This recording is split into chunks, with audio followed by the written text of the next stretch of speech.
All right.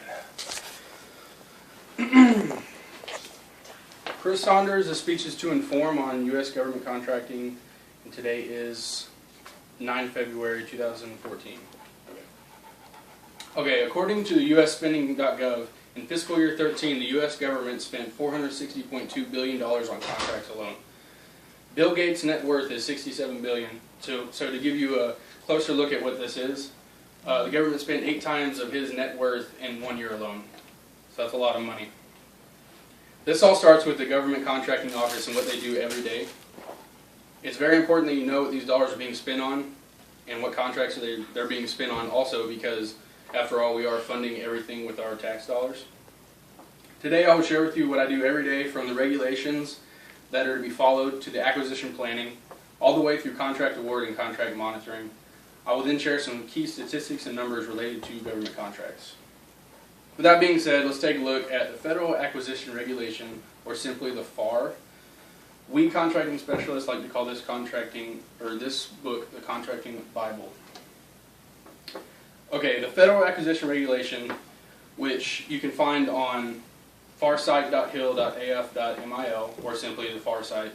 There are 52 parts to the FAR, and the FAR system is codified at Title 48 of the United States Code of Federal Regulations, and the FAR is set forth in Chapter 1. There are many supplements to the FAR that pertain to different agencies of the government. Here in the Department of Defense, we use the DFARS, which is the Department of Defense Federal Acquisition Regulations Supplement.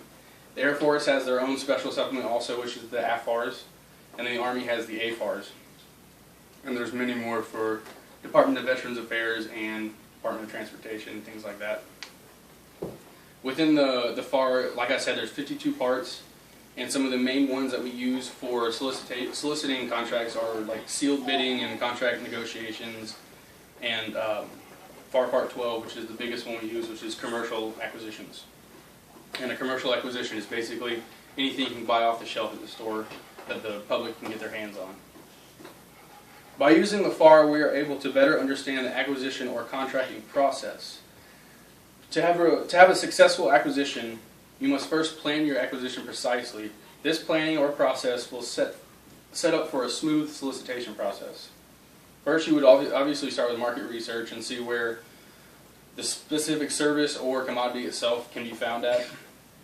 And then you would look at the type of solicitations. Would you verbally request a solicitation, or would you send a formal solicitation using one of the standard forms that we use in the government?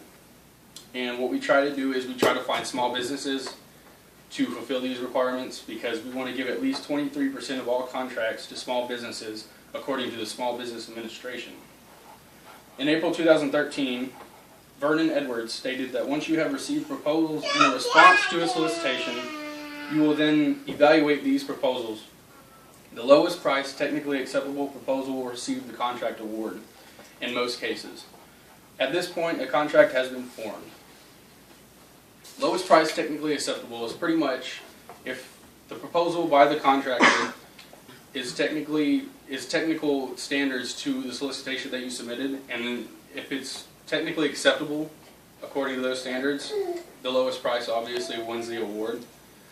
And then once you go on to contract award and administration, administering the contract can be anything from monitoring the contractor's performance, grading their performance in different databases that we use, and doing things like labor checks, site visits, and stuff like that to make sure subcontractors and other people involved in the acquisition and the project are being paid accordingly.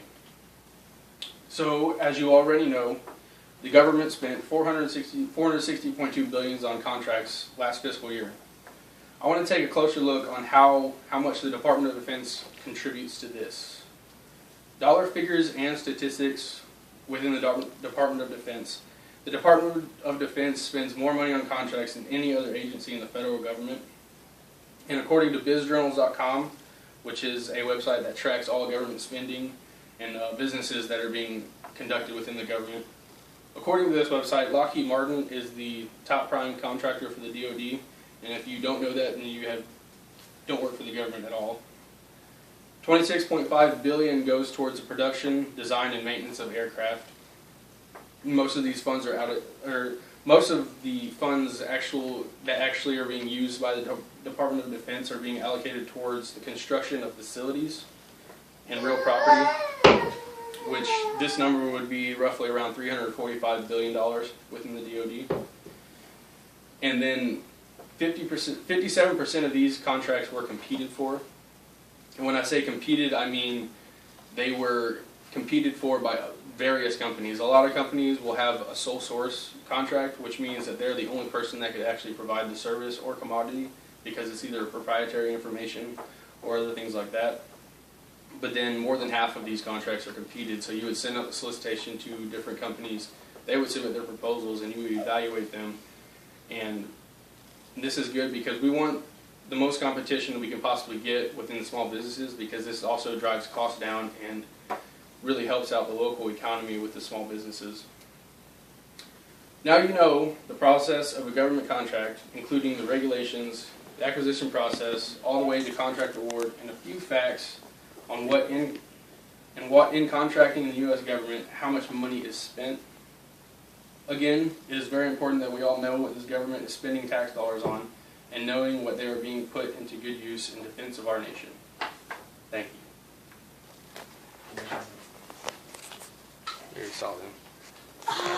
And the clock goes low.